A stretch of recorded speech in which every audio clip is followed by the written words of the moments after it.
Got my Rascal Flatts collection shirt on today. If I break you out into song in a minute, you just clap along. Okay? I stole this from Walmart because I couldn't afford it. So I'm pretty sure they would have given you that shirt. Steve GAMLIN is here. Steve, how are you? Hello there, gentlemen. Hello there, audience. I actually stole this shirt off the picnic table, which is... I saw a little barbecue sauce on there. Safe till next Sunday, I believe. Hey, guys, welcome to the Kleptomaniac Show.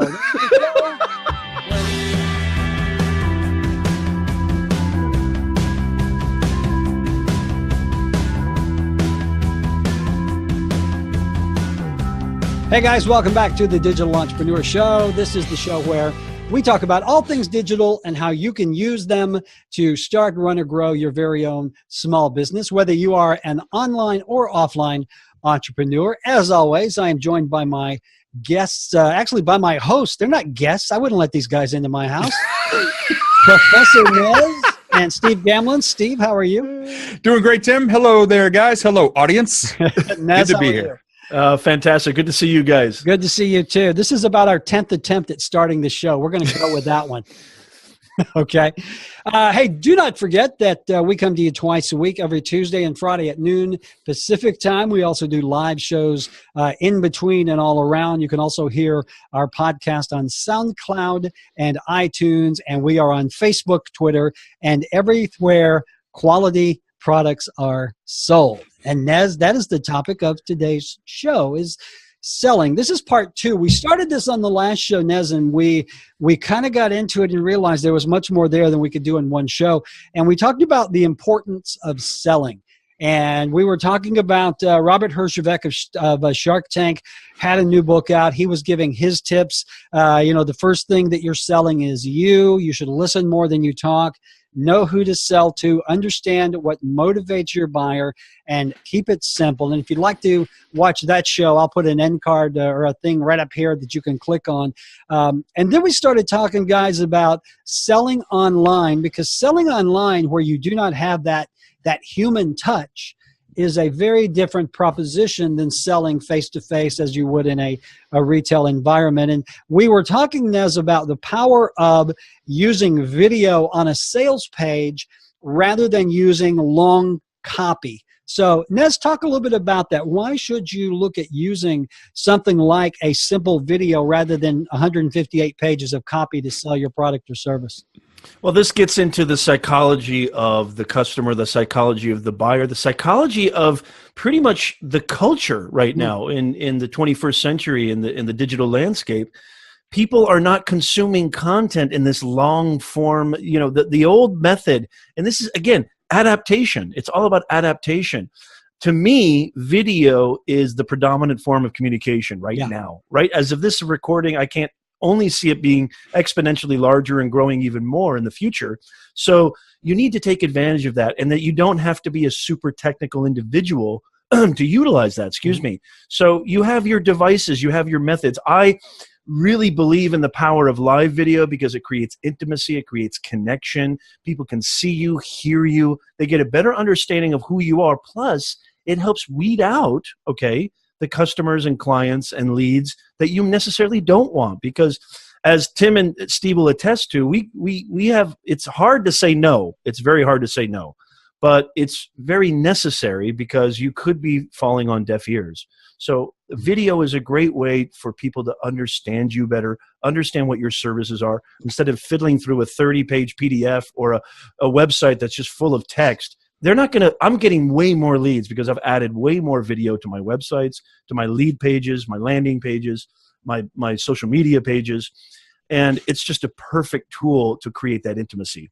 I think it goes back to something we talked about last week, Steve, and that is, before you do a video or set up a website or really do anything, it's important that you know who your customer is, what their wants and needs are, what their hot buttons are, because without knowing all those things, you have no idea what to sell them or how to sell them. And Steve, the same is true with video. If you're going to do a video to help you sell, you better know all of that stuff. Otherwise, you're just wasting your time, right?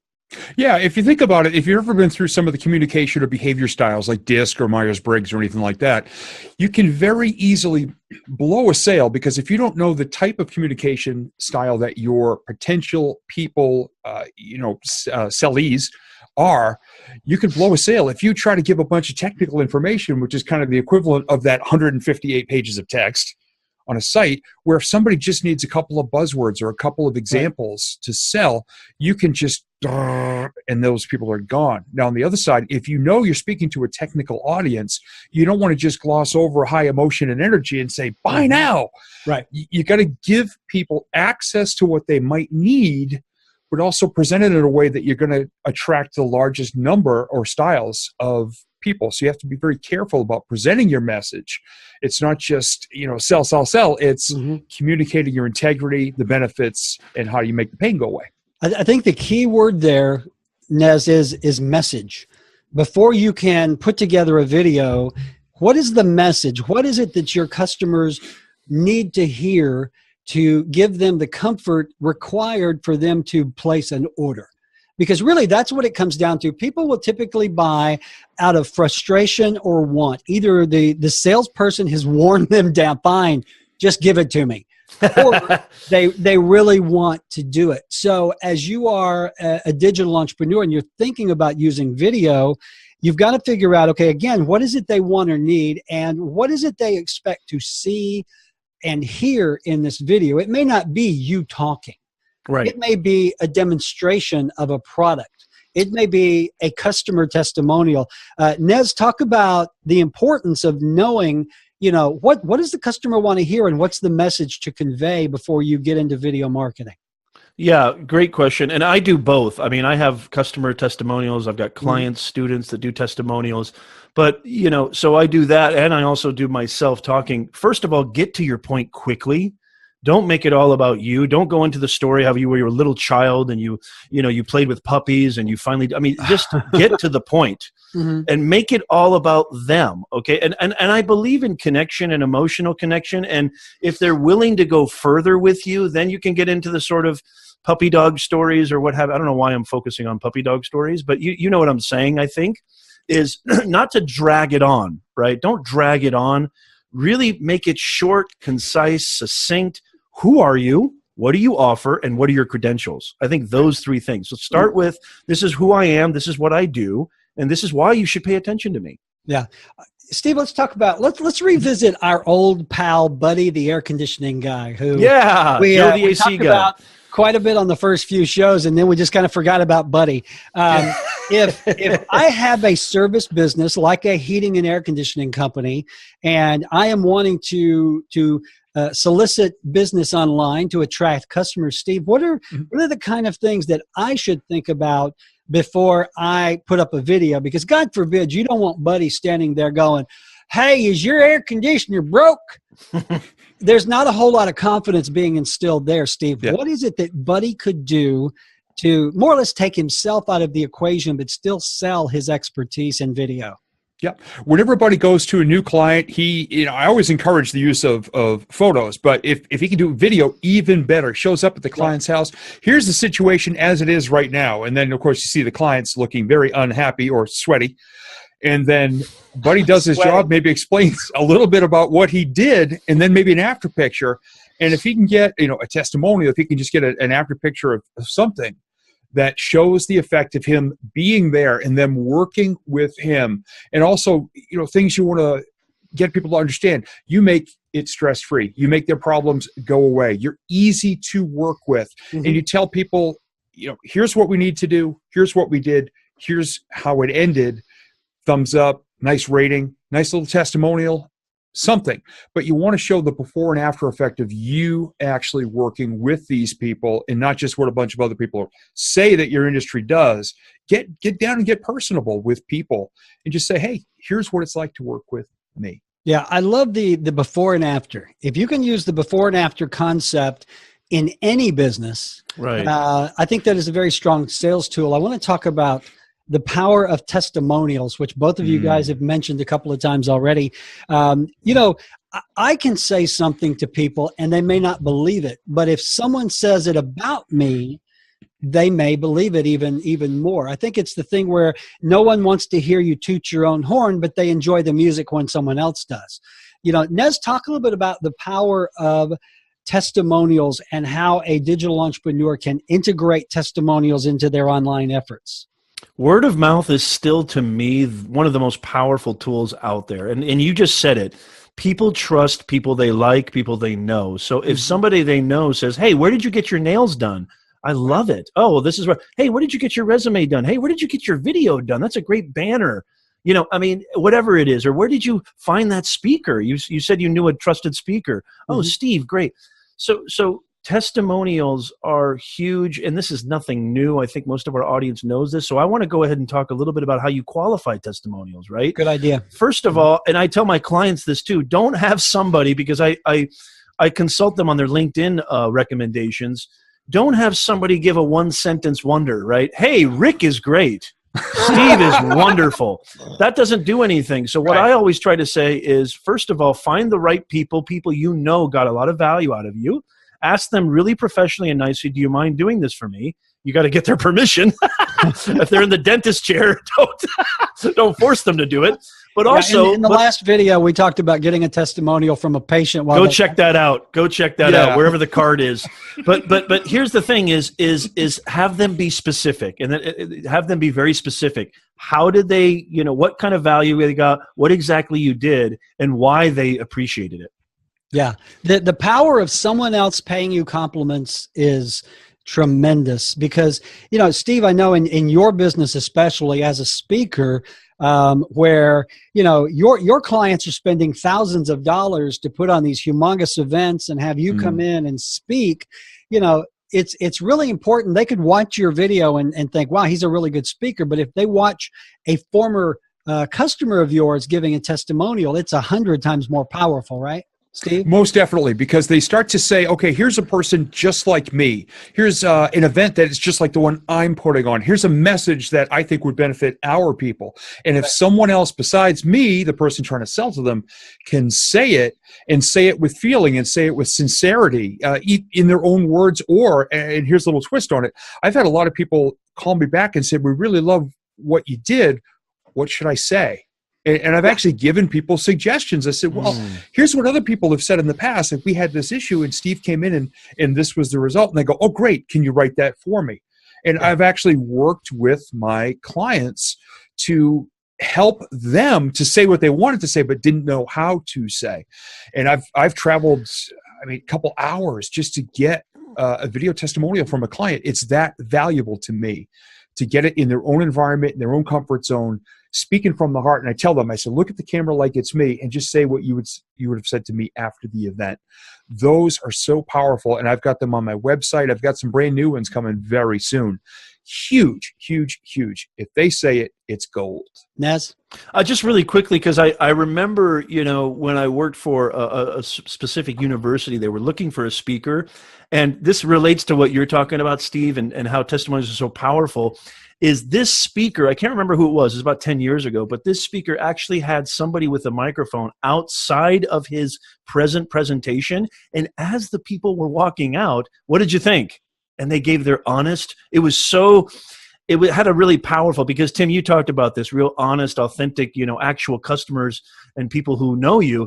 And the people were just walking out, and it had this real cool, almost live, real interconnected, real intimate, real personal. And right there in real time, people are saying, oh man, it was great. It was wonderful, or what have you. And obviously they can go back and edit that. But Sure. That's an interesting tactic. And Steve, you being a speaker and speaking as much as you are, something you might want to consider if you're not already doing so. I'm sure you're probably doing stuff like that. The favorite one I ever heard was actually my wife was doing the recording for me, and she caught a guy coming out saying, wow, that didn't suck half as bad as I thought it was going to. That's gold. I love that. That's gold. I'm like, right, use it. I'm like, I think you should rebrand yourself as the speaker who sucks less. Then you think he's going to. Yeah, that's great. You will not be. I loved that. Hey, the deadbeat affiliate, right? That's kind of like what he does, sort of. That's hilarious. Well, I want to move on from using video as a sales tactic and go to the next step where you've thought about your customer, you've thought about, their wants and needs. You have put together a video that addresses all of their wants and needs. You have overcome whatever buying objections there might be. And again, you do this all ahead of time, guys, before you even record that video.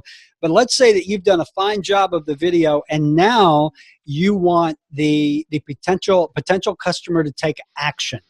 They're either going to, they're going to buy what you're selling, or if you're like us, they're going to book some of your time, or maybe they're going to order one of your books, whatever. Let's talk about Nez taking the next step. They've watched the video. Right. There's the buy button. Mm-hmm. In the video, you're going to, if you're just like we do with subscribes, if you're interested, please click that buy button and I'll see you on the other side. And they are now about to click. Nez, yes. What happens next? How do you get them to take that final click? So this is if need be, so once you get them through that sort of funnel, if you will, of getting them interested, them actually saying, okay, this guy's got credentials, or this company seems like the company I want to go to, and I want to actually follow through. So as they're about to click, or if they're not still certain about clicking, because this often happens, I think putting you could have this two ways. I think you can have an automated kind of format, and there's plenty of software. I don't want to get into it, but there's plenty of softwares that can let remind the sort of buyer, hey, you were almost about to, click. I mean, I know there's a lot of different services that do this. Or what I like to do is I like to actually talk with them. I like to actually converse with them. I like to actually get them on the phone, especially if it's a high optimal item at a high cost. I've got lower packages too, but if they're like going to put me on a monthly retainer where this is thousands and thousands of dollars, I always like to get really personal and get them on the phone. And this is where selling comes in. Nobody knows your business as well as you do. Now, I believe in outsourcing. I believe in delegating.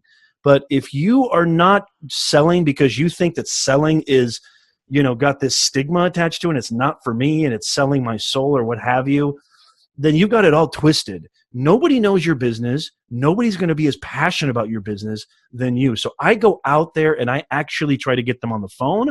I try to get a real live human being, right? And close that deal. There's no greater feeling. Yep. I love that. That's kind of where I was hoping you were going, because it's exactly what I do. You don't really use the video to close the sale, Steve. You use the video to take them to the next step. Right. And I think this is where a lot of entrepreneurs really drop the ball, because they try to sell right there, right then. You've watched my video, damn it. Click the buy button. Let's go. I want your money. Yep. But the smart entrepreneurs will use that. If you're selling books or small ticket items, that's different. But if you're selling $1,000 coaching packages, you really will use that video and that sales page to pre-sell and entice that potential customer to give you the information to get on the phone with them. Steve, what do you think? Perfect. Great example of it is actually happening today at the time of this recording. Somebody on social media yesterday was looking for someone to MC and provide music. That's my other company. I've been doing that for almost 25 years. And they were asking for recommendations in the area. Well, about half a dozen people put my name in. So I instantly reached out to the original person and said, hey, we've never actually met face-to-face. We communicate online.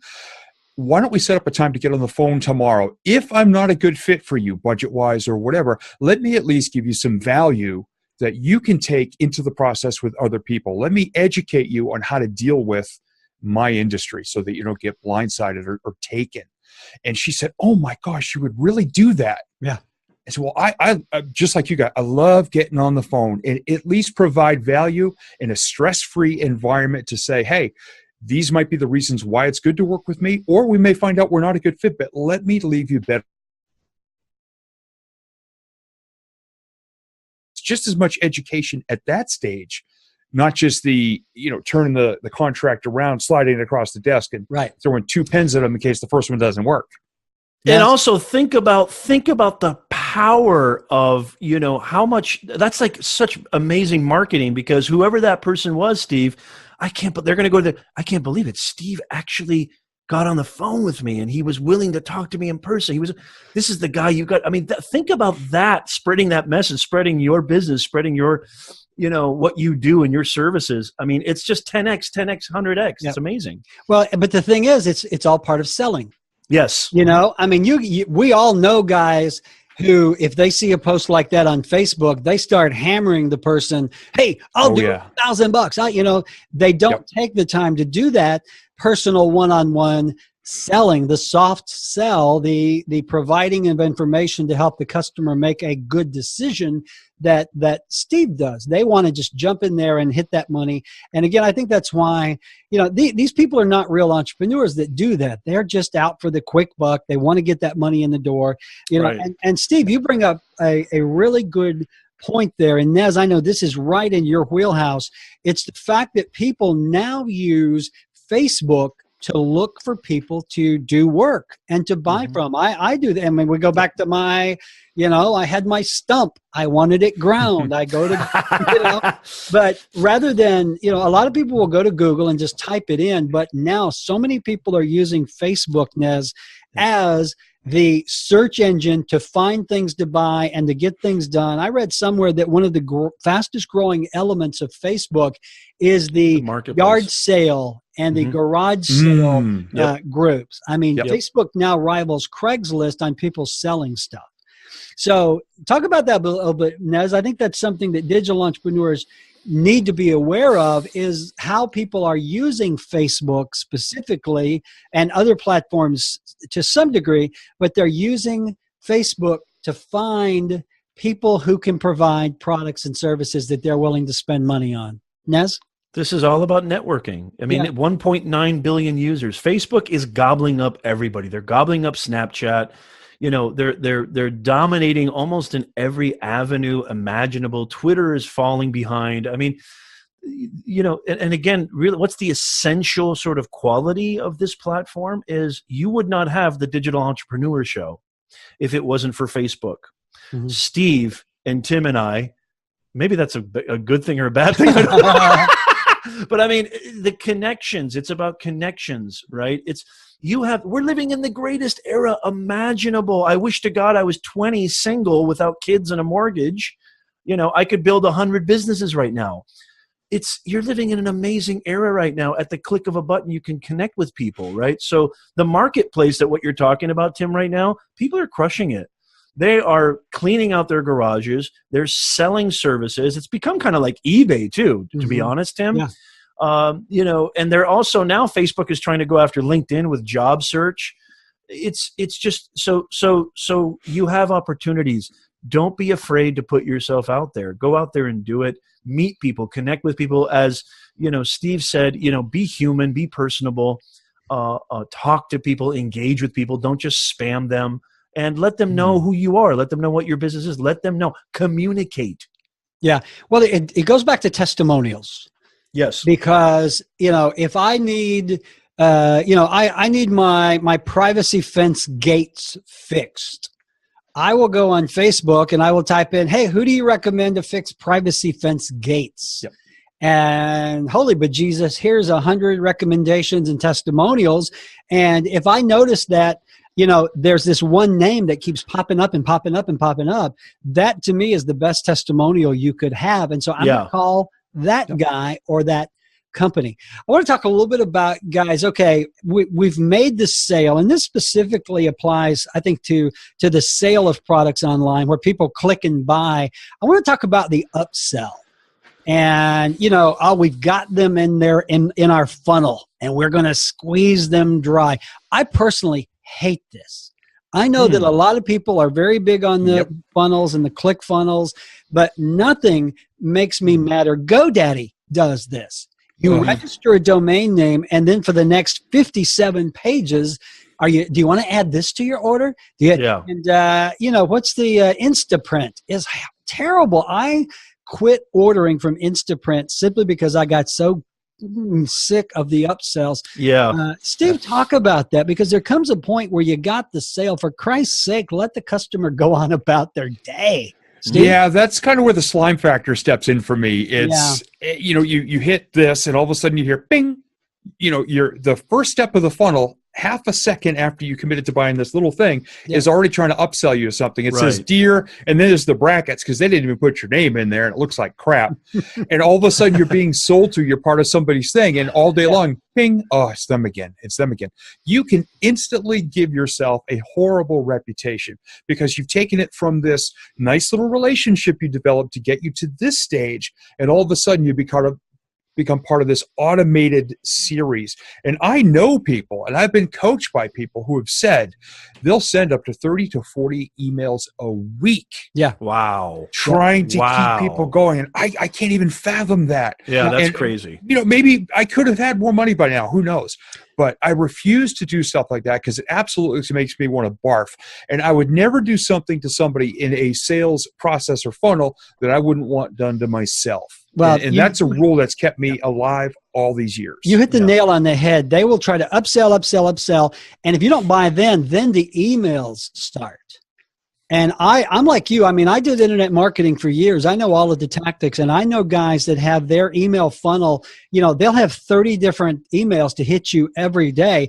And here's the thing, Nez, when you ask these guys, well, aren't you afraid people are going to unsubscribe? They'll go, well, they're not going to buy anything anyway.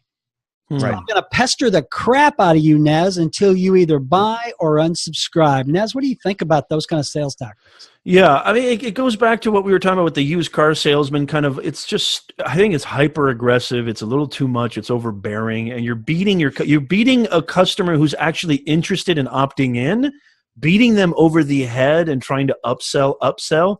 Yeah. I believe in upselling, but it's just be real, be human, understand, put yourself in their shoes. Do you want to be bombarded by that? No. So if you don't want to be bombarded by that, why would they? Yeah. And I think it's just as basic as that. Usually I only upsell, this is just how I do it, and this may be right or wrong.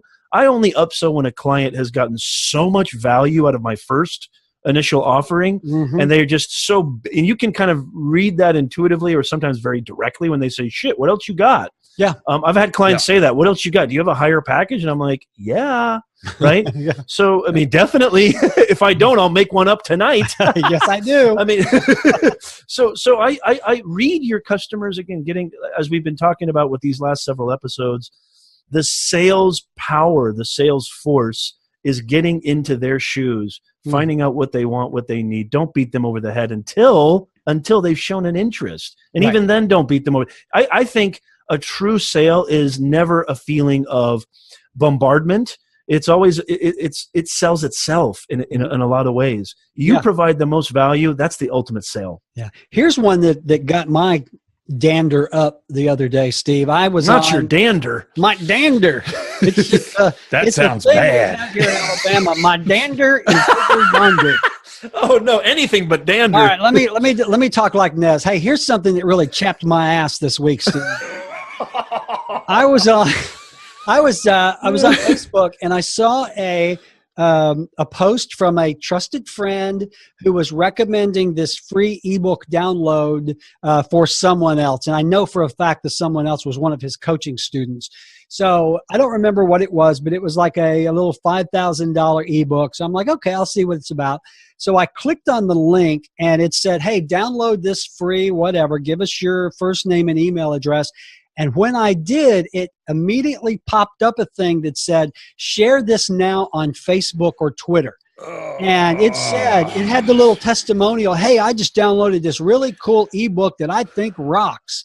Well, I didn't want to share that. I just wanted to download what the guy promised me. So I went back on Facebook and just hammered this guy.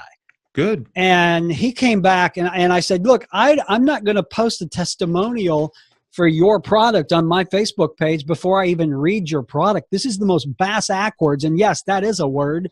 This is the most bass-ackwards thing I've ever. And he said, well, you could close it out and still get the download. And I'm like, no, you can't. There was no thanks button, or there was no nothing. And he said, well, you can close the browser. And I'm like, I shouldn't have to close the browser. You know, I mean, forcing me to share something on Facebook before I even got it, to me, is just the worst form of selling. It is just lowball BS that, I was irked, Nez. Irked. I was got irked beyond repair. Hey, we got a couple of minutes left, guys. I want to sum up here and really encourage folks to go watch the video from last week where we talked about selling in general, and then of course this one we're talking about digital sales. Steve, in 30 seconds or less, what is the one thing that entrepreneurs should remember if they are going to sell online? I'm just going to touch back on what I said shortly ago. It's the whole do unto others thing. If you don't want people doing it to you, don't go sliming other people. It may not, you may not cast the widest net, but if you just continue to work directly with people and just share the best of the way you do things, the way you want them done to you, you are going to stand a much better chance of succeeding. Real success, not just fluffed up padded numbers. Yep. Naz, what do you think? Don't think of selling as a bad thing. Selling is everything. You do not make 1 penny unless you have sales. I don't care how cool your product is. You can have the iPhone 9.0. Okay, you can have the next Facebook, but without selling, it doesn't mean jack. Yeah, and I think the thing that I would add is selling is all about satisfying the customer's wants or needs. Right. Mm-hmm. Figure out what they want, figure out how to give it to them, and then do a polite transaction. And for Christ's sake, don't make them post a testimonial on Facebook. Right. All right, guys, the Digital Entrepreneur Show, we are here twice a week, every Tuesday and Friday at noon Pacific time, along with our live chats and our iTunes and SoundCloud podcast. Don't forget, if you like what we do on this channel, and God forbid you don't, click that subscribe button below. We do that on it. We look like a bunch of monkeys. Do it again, Steve. Yep. Steve, yeah. Do it again. And if you can't stand looking at us, just listen to the podcast. That's a GIF. That's a GIF if I ever saw one. Click the damn subscribe button for the love of God. All right, guys, the Digital Entrepreneur Show. Boys, I'll see you next time. See ya.